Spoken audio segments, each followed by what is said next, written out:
there's a surge of new converts and new believers going into the Catholic Church, not the evangelical church, Catholic Church, because they've been structured for 2,000 years. They can count on it. The church in America, the evangelical or Protestant church in America, is just moving with every wind of change and changing their doctrine and bending the scriptures to just kind of adapt the culture, where the Catholic Church has just stayed.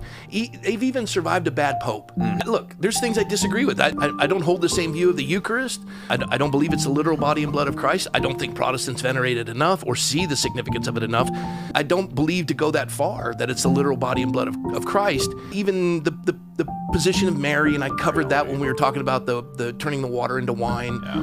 But they've held firm. They're the most pro-life segment of the Christian population in America. They've been doing that from the beginning. Yeah. They were the ones defending, life when nobody was. Amen. So young men are flocking. And so we were in front, Charlie and I were in front of a group of pastors, and we said, we wish we could send them to your churches, but they're looking for people who are going to deal with the issues they're facing every day, and how do the scriptures pertain to that? Yeah.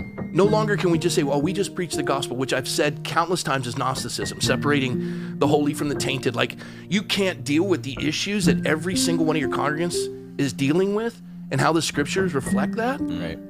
You stay away from touchy topics because in order to engage them, you have to be educated on them. Yeah. And it's easier for a pastor to say, I just talk about the death, burial, and resurrection of Christ. And, and in political, I just don't do politics. Politics is dirty. And